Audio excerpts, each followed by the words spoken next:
Welcome to True and Unpolished. Through this podcast, our intention is to uplift, amuse, and inspire you to create more of a life you'll love.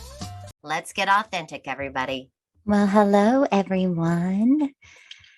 It is nice to be talking to you. We took off last week. It was a beyond crazy week last week, but I am excited to be back today, and even more excited to tell you that we have today Jenny Jansen returning to the show. And if you'll remember, she is a licensed therapist and adult chair certified coach, and she is here today to talk about finding the one. Whoa, finding the one, everybody. Turns out the one isn't who you might think it is. Take a listen. Tell us your story. One night we had kind of a social meeting with some of the coaches just to kind of check in and see how we were doing. And one of the coaches was talking about how hard it is to date. We called ourselves for a while single and afraid to mingle. And it's like the more we met and the more we kind of talked about our journeys and what we were working on individually, the more we realized how connected we actually were.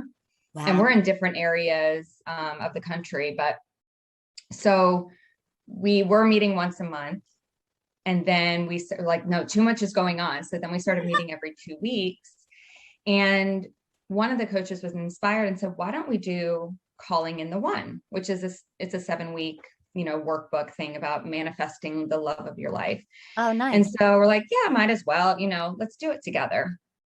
And so the more we got into it, the more we realized that we were actually calling in ourselves.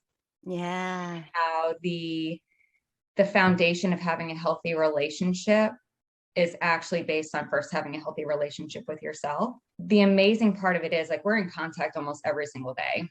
I love it. On some sort of platform of like, oh, this is what I've discovered, or this is a sign that I got from the universe, or I saw a feather, or there was an owl, just really being present with each other in our own spiritual journeys. Yeah. That it became less about manifesting a relationship and more about really uncovering the depth of ourselves. Yeah. So that when we do show up, we can kind of attract what we're looking for. Yeah. You know what comes to me is that if for example, someone doesn't do this before they get married, then or partnered, then they'll have to do it when they're partnered, or they'll have to do it when they're singled after they leave their partner, or because ultimately, yeah, that's what my husband and I are doing in our couples counseling. You know what I mean? Yeah. And and I think that it's a lot less messy if you just take care of it first. So that is amazing. I love how you said, we realized we were calling in ourselves, and then it hit me. Oh, yourself is the one. Of course. Of course, the one is you. And in the very beginning, I said to one of them, I'm like, I just wanted a boyfriend out of this. Like, what is all of this? Like, we're like crying and realizing like, oh gosh, I forgot about this. And it's like, I just wanted a boyfriend. And now it's, but it's about more than that. It's about the bigger picture of what it means to be in relationship. And we've actually started calling ourselves the sacred triangle, because we are acknowledging that relationship outside of romantic relationship, can kind of mirror that unconditional acceptance. Yes. Absolutely. One of the girls is saying like, if I don't feel excited about going on a date as I feel to meet with the two of you, then it might not be in alignment with what I truly want. What I'm thinking about is, I think in my relationships, I've always had one type of intimacy or the other, and that being either physical intimacy or emotional intimacy. And most of the time I'd have emotional intimacy with my girlfriends, and, physical intimacy and a romantic partner. What you're talking about, you've got this emotional intimacy with your group, your sacred triangle, and developing that and really fostering that and becoming comfortable and having a group of people or one person even that supports you, and kind of cheerleads you on is so important in kind of developing that sense of self-worth and ability to kind of merge the two when you do find an intimate partner. But I don't know, have y'all had any experience of, that separation of physical versus emotional intimacy and how that has affected your relationships? Or Yeah, absolutely. And I think that that's been, for me personally, kind of part of the fear, of actually being in that kind of relationship, because I know how powerful emotional intimacy and physical intimacy can be by themselves. Yeah. And so to have the two of them together is kind of like, whoa, like, Yeah. I don't know if I'll be able to handle that, or, or I have had it before and it's like, it's so much and it hits you so deep. And so it is about that kind of next level relationship. And that's kind of that spiritual, Mary, you were mentioning earlier, this spiritual partnership. Right. And so it's not just the emotional partnership or the physical partnership. It encompasses everything together, which kind of takes it to that spiritual level.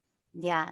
And what occurred to me when you were talking about one of your friends in the sacred triangle and how she does that kind of barometer test that, if I'm not as excited to go on this date as I am to be with you all, then it's not in alignment. And I think when I think back on my singlehood, is that a word? Singlehood? We'll keep it. It is now. It is now. Tweet, tweet. So if, when I look back at mine, I think I was, going outward focused. So I always was super excited about every single date, which was my problem, which is why I ended up with this long line of ex-fiancés and exes. So I was always super excited, but I love that she did that. And what occurred to me as I was thinking is oftentimes it's the case that we might become outward focused because we're trying to distract from our relationship with ourselves. You know what I mean? We need a distraction because it's uncomfortable. Or look for others to define us. Yes. Am I acceptable? Am I worthy?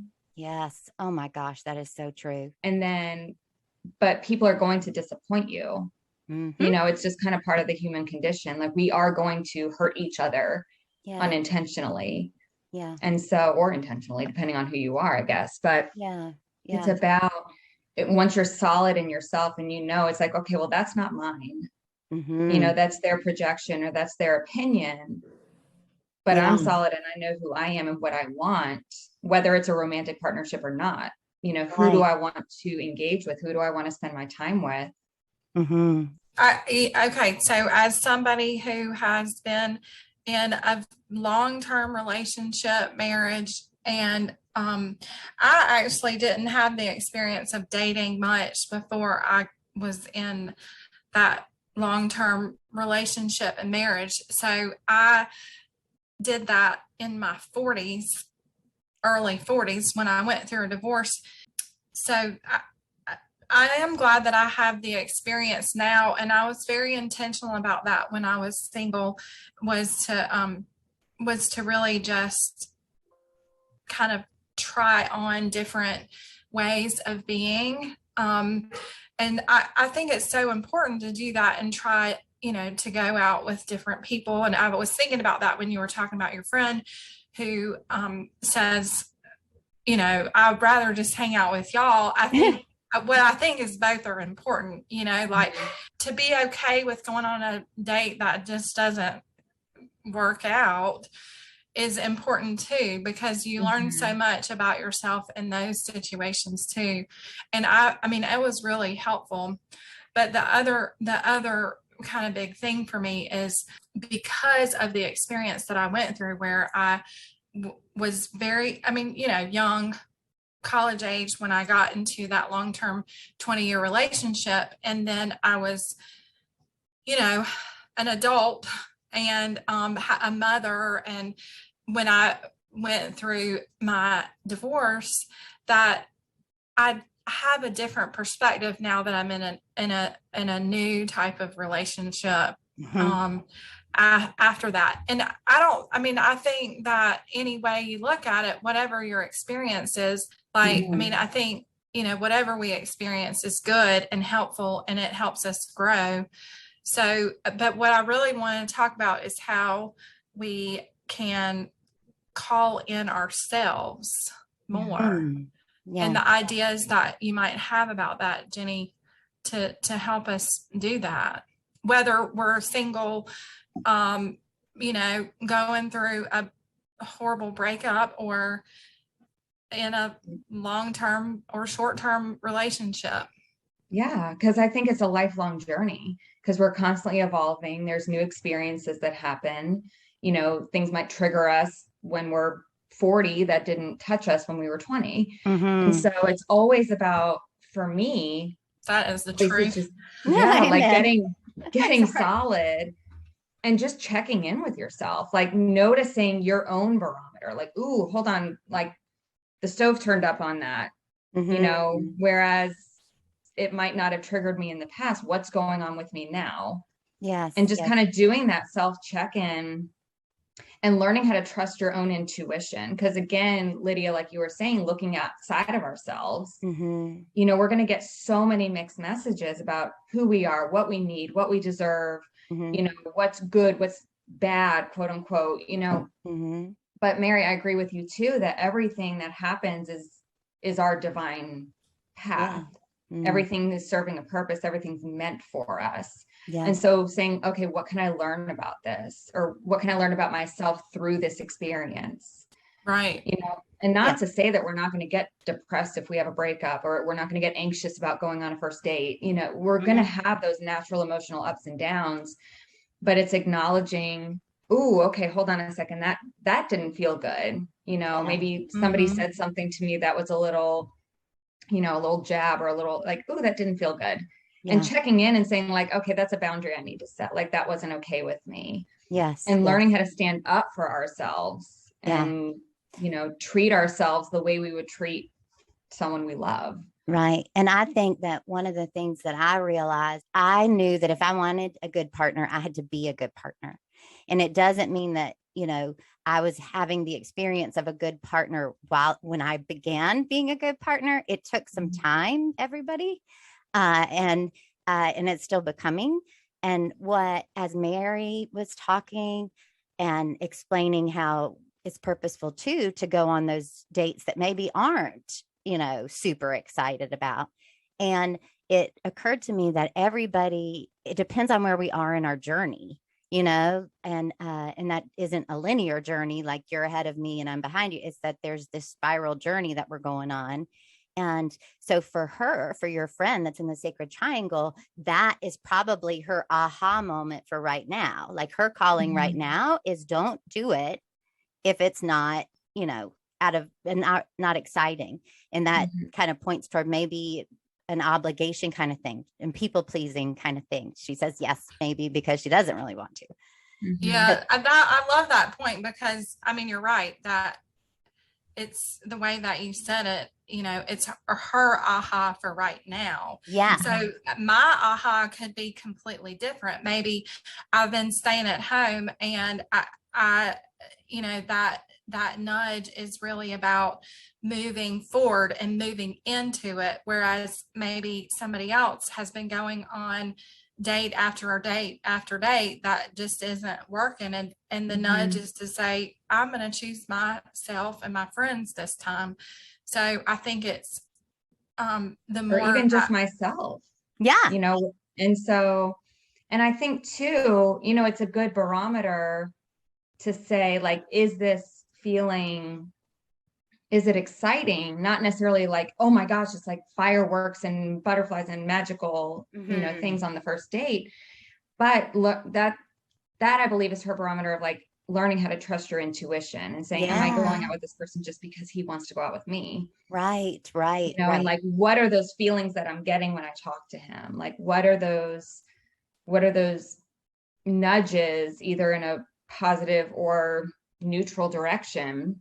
Yeah. Saying like, is this in alignment with who I want to be? And not to say, because we definitely talked about like, is this avoidance, or is it, is it really my intuition? Learning how to distinguish those old patterns of dating, because like we've never dated as our present day selves. That's right. Or like you've never been in a relationship as your present day self. That's right. And so, because we're always evolving. And so it's, again, Mary, to your question before about how to call in yourself, I think it is, I hate to say just as simple as that, but calling into yourself and saying, what's actually going on, and getting to know those different parts. Is there an avoidant part? Is there a scared part? Is there an excited part? Like getting to know all of your parts, which is what we do in the adult chair. Right. So that model honestly has been very helpful personally, not just in your professional work, but for your own self. Oh gosh, yeah, absolutely. I when you were kind of describing that this time, even though we've talked about it before, what I was thinking about, I always bring up meditation and mindfulness, but really the way that I've done that is through my art. And I do it, I do mandala circle drawings, and I draw those things out and I write those things out. And that commitment to doing that for myself and my own journey and my own commitment to practicing mindfulness in that way really has been such a helpful tool. And now what's really cool about that is I have like I can document it too, like I have like almost 10 years of journals where I can see a visual progress with my life. It's really cool. And I think, even just kind of thinking about this and talking about it, that is true in so many ways. Like, I love what you're saying about we're constantly evolving, and I've never dated this person before, or I've never shown up as myself in this way before. And that reminded me of exactly something that Keith and I were talking about this morning in our couples counseling. And I had this aha moment just before, or actually last night, where I realized that I am now the age-ish he was when we got together.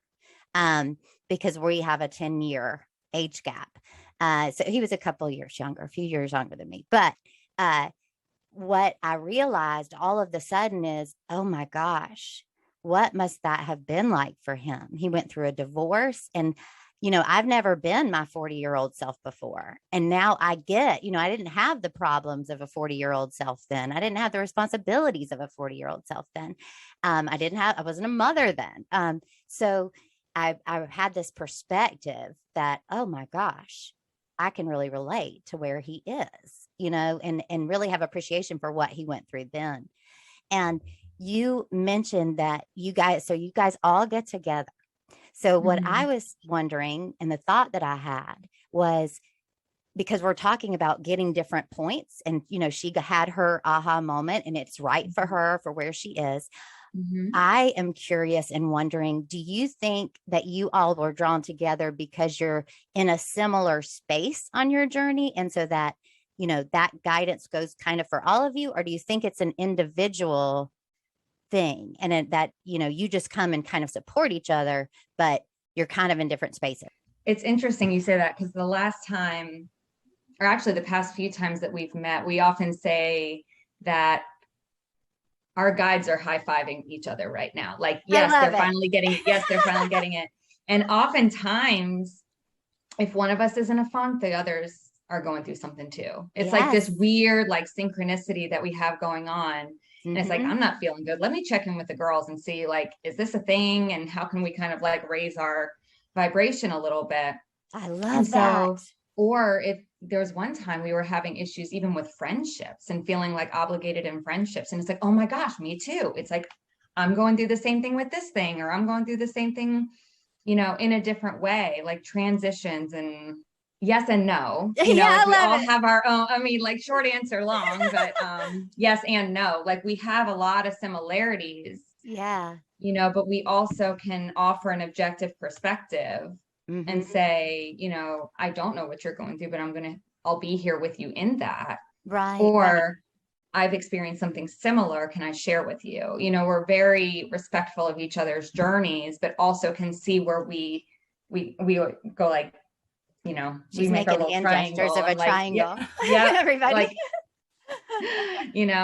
yes. We can also see where we are so energetically connected. And the funny thing is we laugh because we had a week-long intensive in the certification where we spent a week together in Tennessee and did like all of the learnings of how to become a coach before we did our 6-month practicum. The three of us barely spoke. Like we just kind of were all, and not for any reason. We just like our paths didn't cross. And so the fact that we weren't really close and we connected later on this different energetic plane, it's just, we laugh about it all the time. They're like, how did the three of them end up together? Yeah, I love it.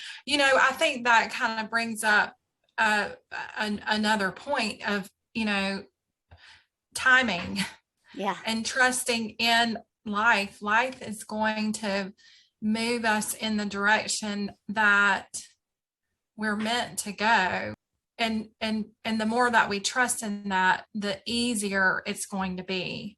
Mm-hmm. And this is coming from somebody who has struggled emotionally a lot, but when I let go and allow life to happen and kind of carry me, then it's a lot easier. And I think that is very true in relationships. And so to me, calling in the one, and I'd like to hear what y'all have to say about this, but to me, calling in the one is about during those down times, what am I saying to myself? Am I having grace with myself? Am I being gentle with myself? Am I being kind to myself? And honestly, I find it really hard. I think to be consistently kind to ourselves is easy to say, right? It's easy to tell our clients to do that, but it's hard. It's hard to do that. So I'm wondering what your thoughts about that are. I agree. Yeah. It's again, like life is always unfolding. And while, we're striving to be the healthiest version of ourselves, we're all still human as well. Right. So I think it's the intention. It's the more we practice it, it's like building a muscle. Yeah. It's like the more you do it or building a habit. Yes. The more you do it, it just becomes rote and kind of unconscious, which, I could say I've been doing the work for half my life, in this regard of trying to treat myself nicer. Now, does it always work? No, but are there times where I'm like, yeah, like you've done enough, like chill out. You're okay. And learning how to be gentle. And I think a lot of the adult share work that we do is a lot with your inner child. It's connecting with those deeper parts and learning how to like reparent yourself. Yeah. And so getting in touch, kind of calling in the one, calling in those parts, those emotional needs, calling in those deeper nuances that have kind of been buried by life, like you're born as this beautiful, pure light, and then the world throws its crap all over you. There's a method called the compassion key that I've used that was really helpful too, that kind of goes along with this, which was recommended to me by an intuitive that I talked to. But it was really helpful in the moment that I needed it. But basically, you kind of recall the story of some hurt. It could be some trauma. And then you kind of acknowledge all the feelings, all the things that you said about that experience. Like, they don't respect me. They don't love me. They didn't listen to me. They didn't hear me. And all you do is you just say, I'm so sorry that they didn't hear you. I'm so sorry that they didn't respect you. I'm so sorry that they didn't love you. And you're not trying to change your mind about it. You're trying to validate that feeling of hurt that the child part of us experience. Anytime I do inner child work, it's like you show up as the healthy adult. I usually do it in a guided visualization format. And you imagine yourself with your inner child, and you talk to your inner child, and you say, I am so sorry that had happened to you. You didn't deserve to, be left alone. You deserve love, and I'm here for you now. And then you kind of offer that, like that reparenting, you offer yourself what you didn't get growing up, or whatever this case may be, however that child is feeling, because that inner child is still part of us. Right. Yeah. Because the inner child is where we have our core needs, our core emotions, the spontaneity, just kind of that fun, free spirit. I think that it's I resonate with the terms that you're using, Jenny. That is the terms that feel good and right within me. So I can, that's, and I just had my inner child showing up a lot because this is a moment of struggle for me, and change and transition. And if I could, I'd like to go back to what we were talking about before, which was, understanding that this is happening on purpose, and whatever it is, we accept it. And that is very true. And it's also very easy to say when you're not in a moment of struggle, Yes. And so that's why it becomes really important. As you said, Jenny, you mentioned building that muscle of it's on purpose. That's why it's so important to notice that it's on purpose, to take note of that when you realize that something before that you viewed as negative was actually a positive, and now you understand it. You've got to like take note. It's like, listen, ego. Do you see that? That was on purpose. And you've got, because you got to build that muscle, because in those moments of struggle, right, you're not gonna, it's harder. And in those moments of struggle, it's also harder to be kind to ourselves, which, is behind what you're talking about with calling in the one, and what Mary was talking about earlier. It's easy to say to be kind to yourself, and it's easy to be kind to yourself when you are feeling good about you. But moments of struggle, right, are the moments where we begin to doubt and question. Do you find that the three of you, because you are showing up for each other in a moment where one of you might have experienced a disappointment, or it didn't go right, or whatever, you all are there kind of to hold space for each other and to remember for the other one that it's on purpose? Yeah, we talk all the time about reflecting truth. Like, we're going to be each other's mirrors and reflect truth when we can't see what's actually going on. Like when we've got the cloud of shame over us, or when we've got the anxiety, or whatever it is, we see it, like, it's like we see into each other's hearts. Yeah. It's like we know who each other is because we've done so much deep work together. Yeah. That, we are able to. Well, it sounds like y'all done a lot of inner work on your own too before. So y'all showed up as whole people before this experience. And now you can kind of rely on each other in a different way, in a healthy way, not a necessarily not a codependent way, no. or not like a needy. It's not like that at all. No, right. And I think everyone's a whole person. We just kind of have parts that might get out of place. Like I imagine like a 1,000-piece puzzle, and maybe every now and again a piece comes out, or, oh, I'm missing one of the edge pieces. So let me get to know like what's going on here, and kind of bring it back into alignment so that we can kind of see the bigger picture. And on what you were saying before, Lydia, about, just everything happening on time and on purpose. It's like my word this year is allow. And so when I find, and last year was trust. And so it kind of like they kind of works together, and I kind of use them both coincidingly. But, when I'm in a moment of like ick, like, what am I doing? Just those slumps that we all have as humans, you know, having those things that kind of ground me. Like I'll go outside. I love laying in my hammock, petting my dog, you know, just, and allowing myself that space to give myself comfort and saying, I might not feel like I deserve it. I might feel like this is stupid, but I'm going to do it anyway. And having those kind of like the piggy bank of things to pull from. To you know, I might pull an oracle card. I might call a friend. I might play my singing bowl. I might stomp around. I might dance, like put on a song and just dance and shake all the energy out. Like I love finding those things that kind of, it's almost like an energetic reset. You know, holding my head like on your forehead and then on the back of your occipital ridge. Like holding that is like giving your brain a hug, and it helps to reset. Like, so certain different energetic practices that kind of realign yourself. I love that. Are also really helpful. You know, you guys manifested each other in that relationship. You know, that's, you guys did that. You brought you guys together. And so it seems to me that you guys are pretty good at calling in the one. And so to be careful what you wish for is what I'm trying to tell you. I know. I remember I just wanted a boyfriend out of this. That's right. Jenny, I love having you on. Mary and I both love having you on.